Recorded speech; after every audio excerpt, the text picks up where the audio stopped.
अब एक दिलचस्प खबर आपको बताते हैं। दुनिया के सबसे अमीर उद्योगपति और टेस्ला और एक्स जैसी कई कंपनियों के सीईओ और उनके मालिक इलॉन मस्क का नाम तो आपने सुना ही होगा। अब इलॉन मस्क एक नया रिकॉर्ड बनाने वाले हैं। इलॉन मस्क की नई तनख्वाह भारतीय रुपयों में लगभग 88 लाख करोड़ रुपए होगी। आप बिल्कुल ठीक सुन रहे हैं, इलॉन मस्क की तनख्वाह 88 लाख करोड़ रुपए होगी। और टेस्ला कंपनी ने इलॉन मस्क के लिए यह नया सैलरी ऑफर किया है। यह इतिहास का अब तक का सबसे बड़ा सीईओ का वेतन पैकेज माना जा रहा है। किसी भी सीईओ को इतना पैसा कभी नहीं मिला और यह अब तक के कॉर्पोरेट इतिहास में न किसी ने देखा है न किसी ने सुना है। इतना पैसा शायद आप पढ़ भी नहीं पाएंगे, कितनी जीरो इसमें लगी हैं आप गिन भी नहीं पाएंगे। यह रकम इतनी ज्यादा है कि आप एक सांस में उसमें लगे जीरो गिन नहीं पाएंगे। 88 के बाद 12 जीरो लगने के बाद जो आंकड़ा बनता है वो है इलॉन मस्क की नई तनख्वाह। लेकिन पूरी दुनिया में ऐसे कौन से 5 सीईओ हैं जो सबसे ज्यादा पैसा कमाते हैं, जिनकी सैलरी इलॉन मस्क के बाद सबसे ज्यादा मानी जाती है?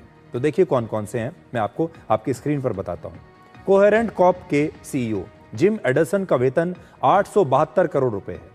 स्टारबक्स के ब्रायन आर निकोल की जो सैलरी है वो 823 करोड़ रुपए है। जनरल इलेक्ट्रिक के लैरी कल्प, उनकी सैलरी 750 करोड़ रुपए है। और माइक्रोसॉफ्ट के सत्या नडेला की जो सैलरी है वो 680 करोड़ रुपए है। और एप्पल के सीईओ टिम कुक की सैलरी भी 641 करोड़ रुपए सालाना है। इलॉन मस्क की 88 लाख करोड़ की जो सैलरी होने वाली है, ये अपने आप में इनसे कहीं ज्यादा है। आज पूरी दुनिया में कुल 195 देश हैं, लेकिन इनमें से सिर्फ 19 देशों की जीडीपी इतनी है जो इलॉन मस्क की इस एक साल की सैलरी के बराबर या उसके आसपास हो। 170 से ज्यादा देशों की अर्थव्यवस्था इलॉन मस्क की सालाना सैलरी से कम है। और इस सैलरी को पाने के लिए इलॉन मस्क को कुछ चुनौतियां भी पार करनी होंगी, कुछ लक्ष्य हासिल करने होंगे। पहला, टेस्ला के रोबो टैक्सी बिजनेस को उन्हें बढ़ाना होगा। दूसरा, टेस्ला की मार्केट वैल्यू को 10 साल में और ज्यादा ऊपर ले जाना होगा। इस समय टेस्ला की मार्केट वैल्यू लगभग 97 लाख करोड़ रुपए है, जिसे इलॉन मस्क को 748 लाख करोड़ रुपए तक पहुंचाना होगा, तब जाकर वो इस सैलरी के हकदार कहलाएंगे। अगर इलॉन मस्क इस लक्ष्य को हासिल कर लेते हैं तो उन्हें टेस्ला के नए शेयर्स दिए जाएंगे।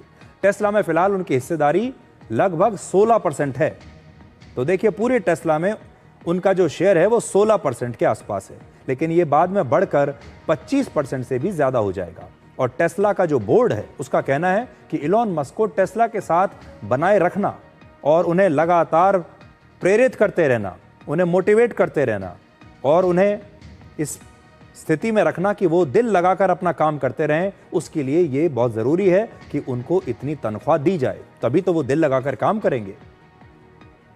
और इसी कदम से टेस्ला दुनिया की सबसे मूल्यवान कंपनी भी बन सकती है, सबसे ज्यादा वैल्यू वाली। टेस्ला के अनुसार ऐसा करना इसलिए भी जरूरी है क्योंकि इलॉन मस्क की राजनीतिक महत्वाकांक्षा और राष्ट्रपति ट्रंप के साथ उनके सहयोग ने टेस्ला को यूरोप में बहुत नुकसान पहुंचाया है। और इस साल यूरोप में टेस्ला की बिक्री में लगभग 40% की गिरावट आई है।